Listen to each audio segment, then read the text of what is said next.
ভিডিওটি সাবস্ক্রাইব করবেন। অসীম সরকার বিজেপি বিধায়ক এবং বড় কবিয়াল, তিনি কি আসমানি কিতাবে হিন্দু হত্যার কথা বলা আছে তার বিরোধিতা করে তিনি কি অন্যায় করেছেন?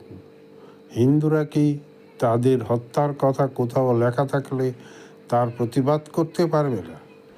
আসমানি কিতাবে হিন্দুদের মূর্তি পূজারী এবং কাফের হিসাবে ব্যাখ্যা করা হয়েছে। তাদেরকে যেখানে পাও সেখানে হত্যা করো।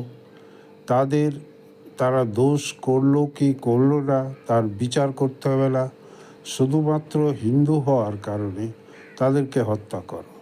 এই শুধু হিন্দুদের ক্ষেত্রে নয়, ইহুদিদের ক্ষেত্রে, খ্রিস্টানদের ক্ষেত্রে একই ঘটনা কথা বলা আছে। আমরা হিন্দুরা এই কথা বলতে পারবো না? এটা অন্যায়, এটা অত্যাচার, আমরা মরব। দীপু দাস, অমৃত মণ্ডল, রাজেন্দ্র বর্মন, এই সমস্ত লোকেরা বাংলাদেশে মারা গেছে।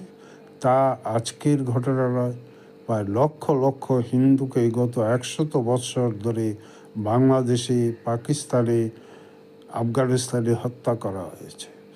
একটি মাত্র কারণ, আসমানি কিতাবে তাদেরকে কাফের বলা হয়েছে, তাদেরকে হত্যা করো। এই ঘটনা শুধু আমাদের এই উপমহাদেশে ঘটেনি। মিশর, সিরিয়া, ইরাক, সেখানেও খ্রিস্টানরা ছিল, তাদের উপরও সেই একই অত্যাচার হয়েছে। বর্তমানে নাইজেরিয়াতে খ্রিস্টানদের উপর হচ্ছে। এই ধরনের কথা যদি কোনো ধর্মগ্রন্থে লেখা থাকে, তবে সেই ধর্মগ্রন্থ কি ধর্মগ্রন্থ? সেই ধর্মগ্রন্থের বিরুদ্ধে কেন বলা যাবে না? কেন অন্যায়ের বিরুদ্ধে আমরা বলতে পারবো না? দেশে আইন আছে, সংবিধান আছে, অথচ একটি অপরাধমূলক বক্তব্যকে বলা যাবে না, সেটা কেন হবে? আমরা রাজস্থানে কানাইয়ালালকে হত্যা করে ভিডিও আপলোড করতে দেখেছি, নুপুর শর্মার বিরুদ্ধে হইচই করতে দেখেছি।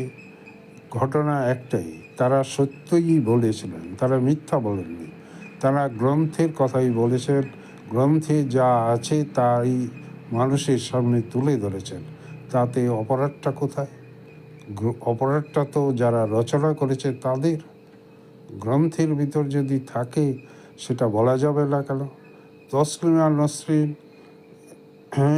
একই কথা বলেছিলেন, তাকে পশ্চিমবাংলা হতে চলে যেতে হয়েছে, কিন্তু এখন পরিবেশ বদলেছে, হিন্দুরা বুঝতে পেরেছে। তাই আজ অসীম সরকারের বিরুদ্ধে কোনো হিংসামূলক ব্যবস্থা তারা নিতে পারছে না। তা না হলে নিত। আমরা ফিরাদাকে হিন্দুদেরকে দুর্ভাগ্যপূর্ণ জীবনের থেকে ইসলামের দাওয়াত দিয়েছেন, ইসলাম গ্রহণ করতে বলেছেন। আমরা সেই সব সহ্য করেছি। সহ্যের একটা মাত্রা আছে। বাংলাদেশের মৌলী সাহেবরা এবং এখানকার কিছু মৌলবী এই সম্পর্কে উগ্র বক্তব্য রাখছেন, আইন আদালতের তোয়াক্কা করছেন না। তারা ধর্মের নামে এসব প্রচার করছেন। ধর্মকে হিংসা ছড়াতে কখনো বলে? তবে কি সেটা ধর্ম? যদি কোনো ধর্ম হিংসার কথা বলে, যদি কোনো ধর্ম হত্যা, ধর্ষণ, লুণ্ঠনের কথা বলে, সেটাকে সঠিক বলে ব্যাখ্যা দেয়, তবে সেটা ধর্ম কিনা ভেবে দেখতে হবে। ভেবে দেখার বিষয় নয়, সেটা নিশ্চিত ধর্ম নয়। ধর্ম হওয়া উচিত আত্মার উন্নতি, আত্মার বিকাশ, সত্যের পথে চলা, অহিংস হওয়া, অন্যের জিনিস না বলে নেওয়া নয়, এটা ধর্ম। কিন্তু সেই ধর্মগ্রন্থে যদি এসব কথা না থাকে, হিংসার কথা থাকে, লুটপাটের কথা থাকে, ধর্ষণের কথা থাকে, তবে সেটা কি ধর্ম? আমি সেই ধর্ম কেন মানব? আমরা কেন অত্যাচারের কথা বলতে পারবো না? আমাদের হত্যা করা হবে, অত্যাচার করা হবে, অথচ আমরা বলতে পারবো না? তাহলে গেল রব, হত্যা, খুন শুরু হয়ে যাবে। এই কি ধর্ম?